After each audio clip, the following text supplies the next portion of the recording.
another episode here on Soul Tribe Talk. We are still talking, this is episode 4 about toxic friendships versus healthy friendships, and with my friends and soul tribers, Edel, hi. Hello. And Jharna, hi. How are you doing today? Hi, very well, thank you. How are you? I'm good. So we go on to this episode 4 where we speak about two more questions today. Let's start with this. Why is being good at friendship important? Jarna, good Um, at friendship, why is it important?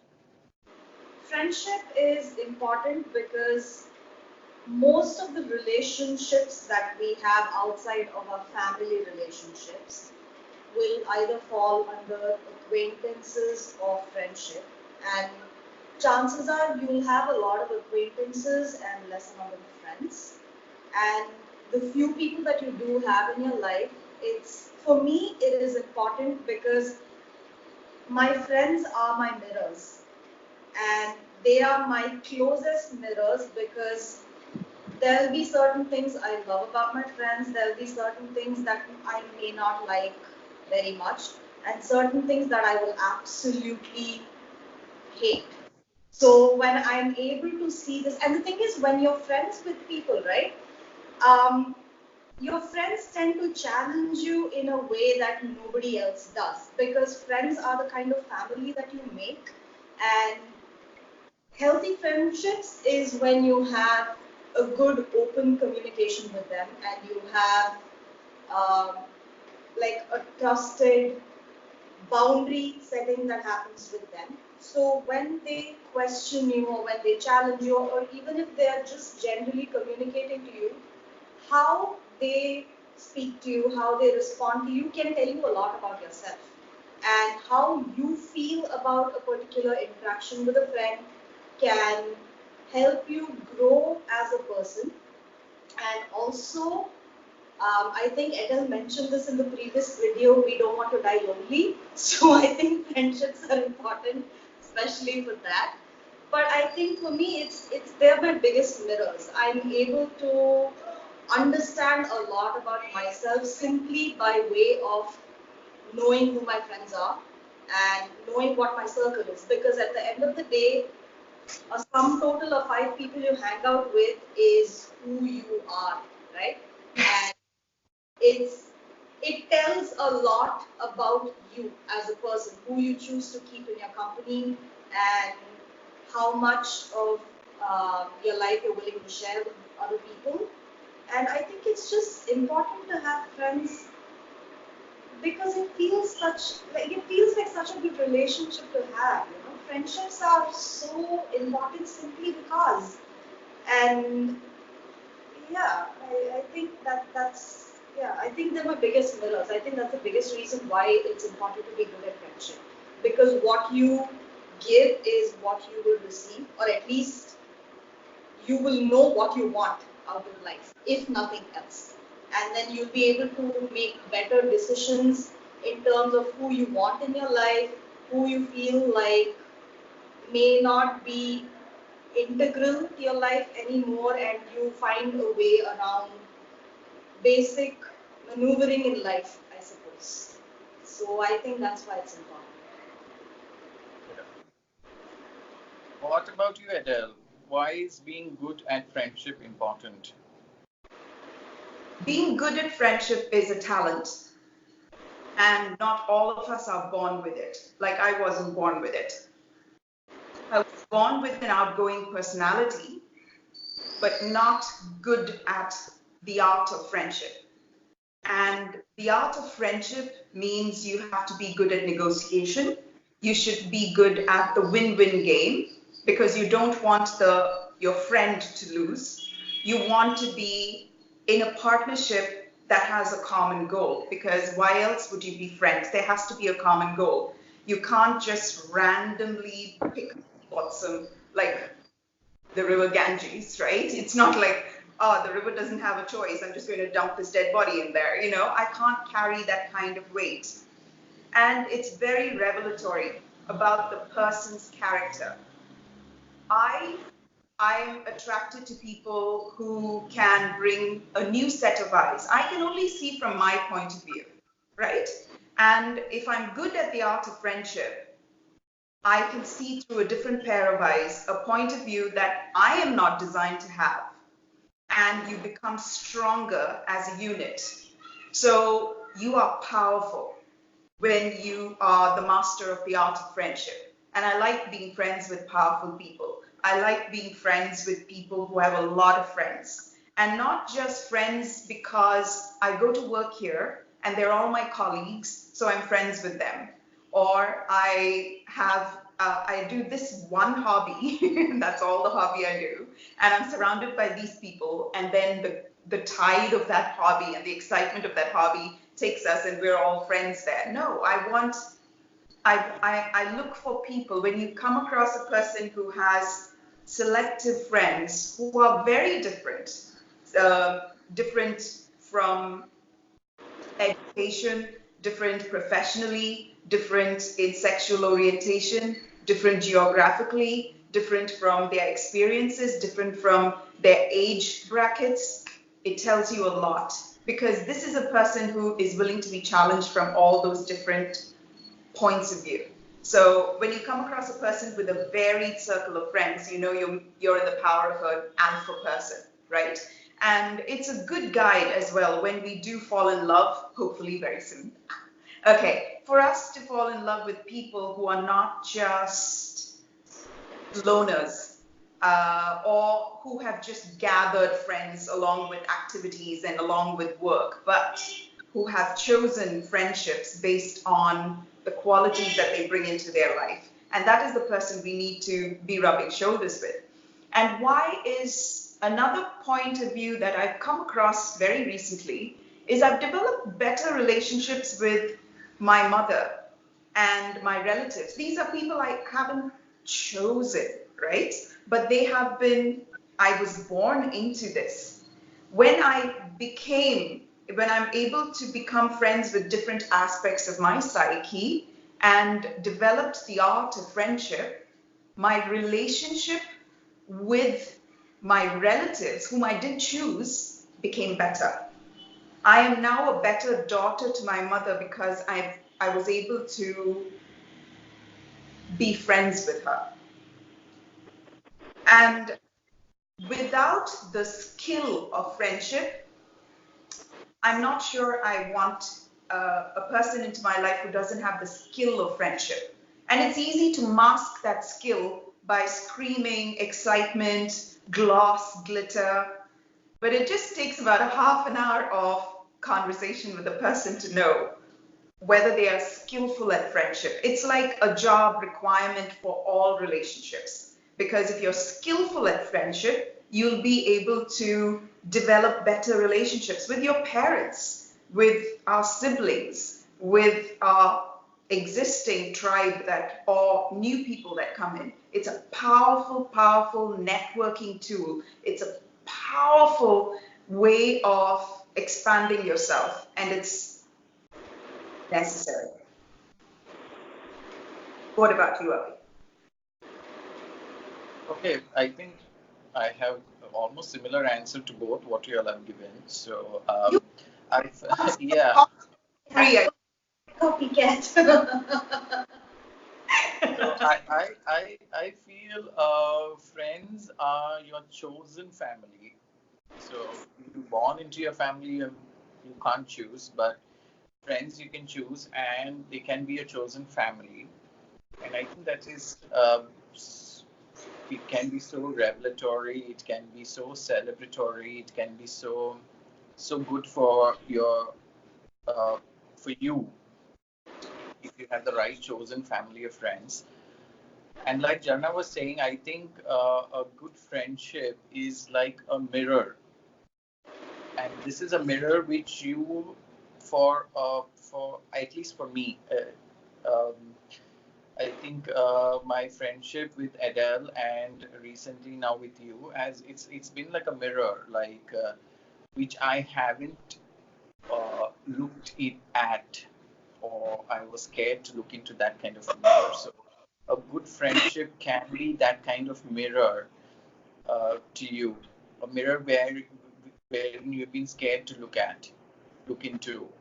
So I think that's why it is being good at friendship is important. It helps you grow. It helps you. I think having, yeah, it helps you grow. It helps you cheerlead to to um, to a different kind of success and path in your life, which is very different from Yeah. your usual success, which is otherwise defined. So it's very good. I think being good at friendship is extremely important. It's a talent, like you were saying. I completely agree. And yes, all yeah. So that's my answer. Yeah. Yeah. And like, Okay. we shouldn't be intimidated by people who have certain glib, right? Glib of talking.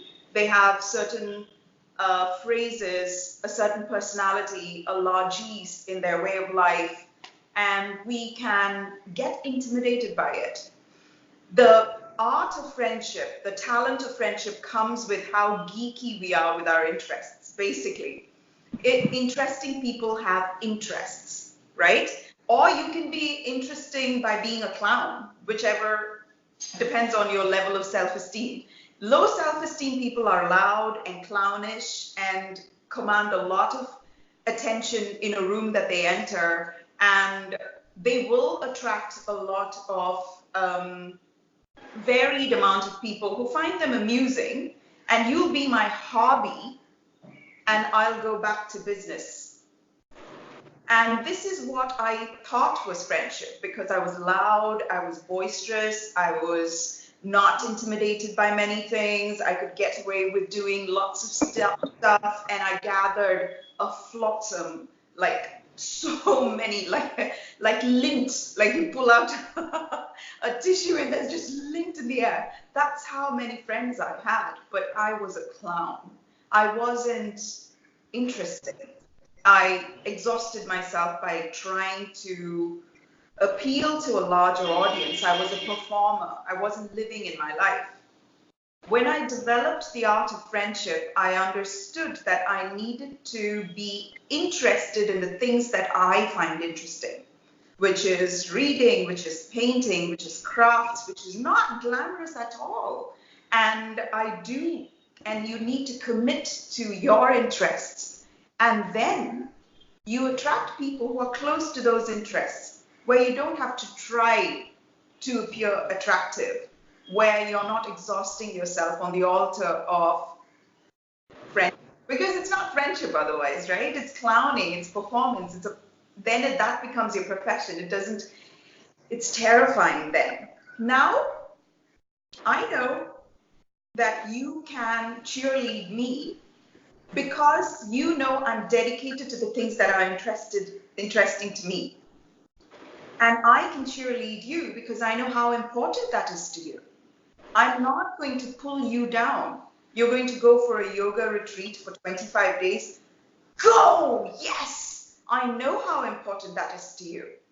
If you're going to do it as a performance for me, I'm like, oh, this is never ending. If I'm going to cheer this person for this, oh my God, then she's going to do something else. Then he's going to bring something else and I have to cheer for that. I'm going to ration my strength. And this is the toxic relationships and connections I had in my life. But now, because I'm interested in only the things that I was born to be interested in, I'm getting people who bring me forward. Does that make sense to the both of you? Yeah. Yes. Yes. Okay.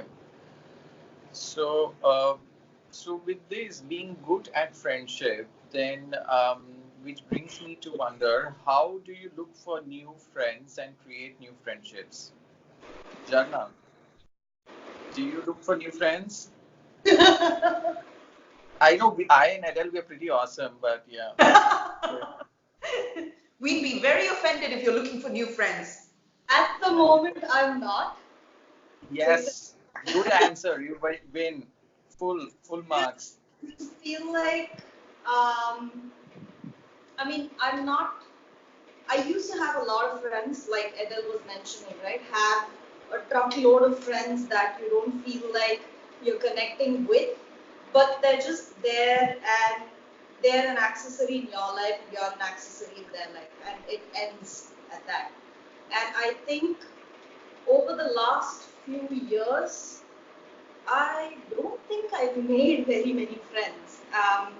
Turns out I do enjoy my personal space a lot, and my personal space can accommodate three people, so that's all I can handle for now.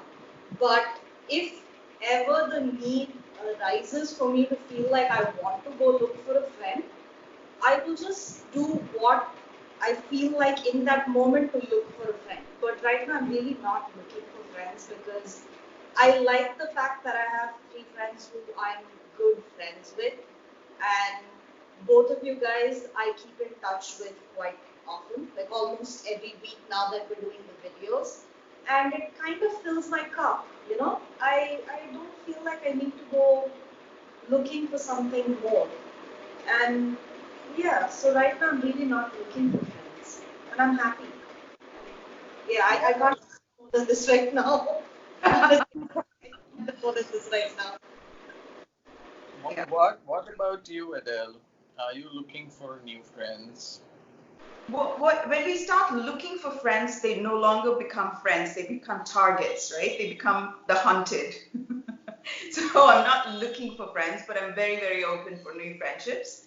I I have an insatiable need for relationships, and I would love to fall in love. I would love to have new friends. Keep I want and I want something for the first time because I've learned to love my heart so much. I understand that there are certain needs that I just have to fulfill. This is my destiny to fulfill. And it's the greatest commission in the world to fulfill this, right?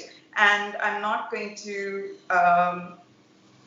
pretend I'm above all that. I do want friendship, and that doesn't diminish what I get from you guys, right? This is so perfect and so precious to me. So I'm not looking for friendship and I'm not looking for love, but I'm always open and hopeful that I will meet people that will join me on my journey because it's going to be richer with it's not the culture of more the merrier. No, it is about of biodiversity. Does that make sense? Like in a forest with more species, the chances of that forest surviving um, is so much more when there is a biodiverse environment, right? So I like being part of a large picture. I like being a small piece in a larger puzzle. I like being one thread in a tapestry that is bigger than who I am. And I so love the idea of um, union with people, whether it's going to be a friend, a new friend, and I have literally no conditions except that no toxicity. Expansion is the rule. And you cannot expand with compromise and sacrifice. You can't expand with losing out on a relationship. So expansion is the one thing I'm looking for. And if it comes in the form of a new love, it comes in the form of a new friendship, it comes in the form of a new pet, it comes in the form of reconciling with somebody from my past. Friendships, there are some friendships that I've lost that I deeply regret and I miss, I would love to, I'm open, but I'm not looking for or hunting for it. Yeah. Okay. What about you? Yeah, so well, I'm clearly not looking for any new friends. I'm not like hunting around for new friends because Right. yeah, thank you, Jarna, thank you, Adele. Previously, when I was in my 20s, yes, I was, I thought like having tons of friends is like is sort of a validation for how popular you are, how great you are. So I used to search for friends, and well, so people who are no longer there in my life actually now. So, but right now, yes, I'm not looking for any new friends except, of course, I'm looking for friends with opera. Oh Yes, yes, I forgot about of that. course, yes. I know opera and me are going to be like best friends one day. Second person I'm looking for to being friends with is Jessica Nobongo. Yes. Okay. 195 out of 195 countries this girl has visited. So Jessica. Third person I'm looking for friends with Kim K. So yeah, other than these three people, I'm not looking for any new friends. So if people who know these people very well, they can also be my friends. But otherwise, yeah. Oh my God, this is so decompressed in the middle. That's yes. I But used otherwise, I think if any new friendship has to develop, I think yeah, it has to develop very organically for me and um, Are you over putting a up? period of time and giving time to each other, communicating, and like you were saying, if it's going to expand me, is when I would want to be investing in that friendship. Otherwise, probably not. Are you? Yes. We're not actively putting roadblocks or barriers to friendships, right? Yes, No, we're. not at all. What is we're very discerning. We're soft and pliable and willing if it is a friendship or a relationship that's going to be for the universal higher good. I don't want Yes, yes. anybody to sacrifice in order to be my friend or be in a relationship with me. Neither will I do that for another human being. But if there is a mutual expansion and a mutual elevation, edification, and we become bigger and a new point of view develops, then of course, yes. We'd be foolish to not allow that in our lives, no? Yeah. And why shouldn't we be discerning? Like, Oh, yes, absolutely. after all this spiritual growth and journey and everything that we've been doing, I think we should be discerning about who we are going to allow into our lives, right? Uh, Clearly, I didn't do that for a greater part of my life. So yeah, now of course it's quite a gated community, please. And did you notice, Jharna, that all his targets for friendship happen to be women? And there's not one man on the list. I Have you know. Uh, well, men are in general boring. I don't think so. I find them extremely interesting. So keep that to yourself. I don't think men are boring. If I have to think of a man, it will be again that guy who visited all the countries, Sal Lavallo. I think Okay. I find it very interesting. Yeah, I would want to be friends with him. Yes. As an aside, as a footnote, as a charity, but you actually want to be friend only with the ladies, right? Such Yes. ladies, man. That's Oh no God. secret. Everybody knows. That's no secret. Like you said, Yes. it's important to feel like be open towards making new friendships. That is something I'm still learning because I feel completely satisfied with what I have, but I'm also still learning to be open to new friendships, and that is something that I can only learn over a period of time because there are times when I actively choose to build a wall, not a boundary, build a wall around myself. And that takes a little bit of unlearning because that's something I've been doing, from the time I was younger. And, um, because you don't feel safe in certain friendships. Because when I was a kid, I would meet someone new and then I would just completely unload on them about all my personal stories and then wonder why they never became my best friend.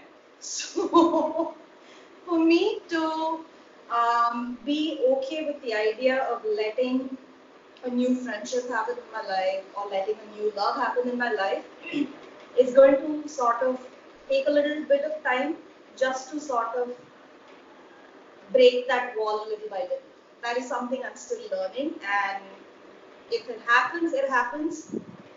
But again, it's a learning lesson for me. So I'm still in a place where I'm still trying to understand what feels safe, what doesn't, and I'm just going to take it forward from there. So in terms of friendship, What I would want to know is, even though I like it's probably an organic process how your new friendship would develop, but would it be like your vulnerability has to be calculated and measured when you are going into a new friendship?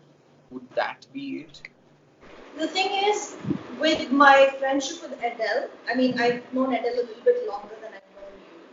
I think until we've been friends for what, a little longer than 10 years now.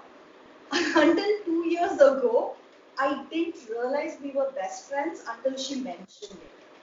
And I was like, oh, we're best friends? I didn't know that. And it came as a complete surprise to me because there have been times when I've called people my best friends and then they look at me like I'm crazy.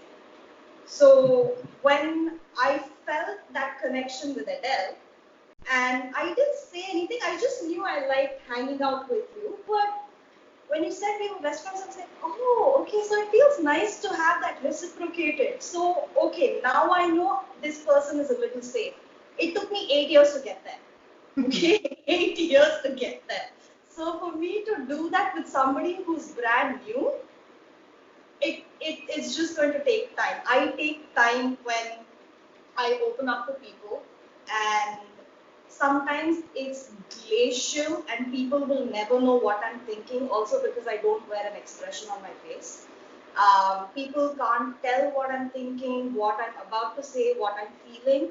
I've just somehow gotten really good at not showing anything on my face. So even if there's something going on, people are not really aware.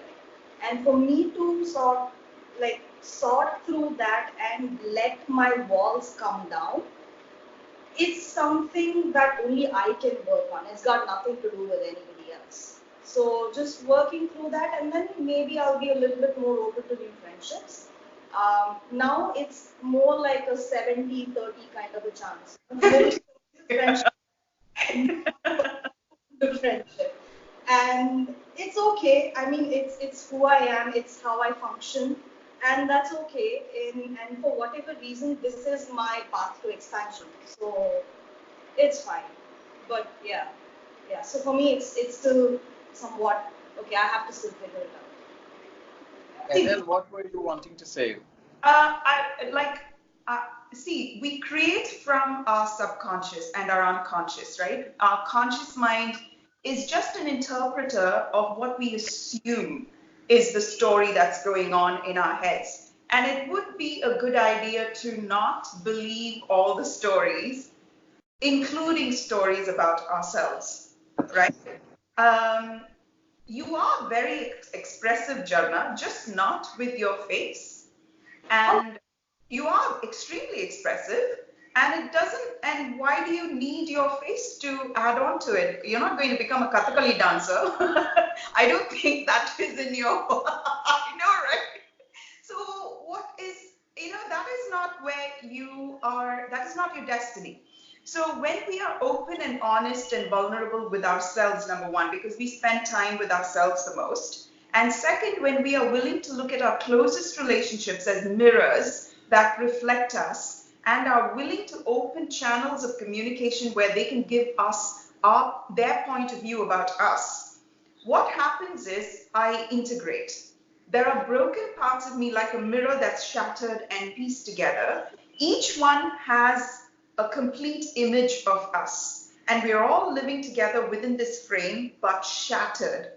Integration, what happens is that crack kind of joins together and we are trying to form one complete image.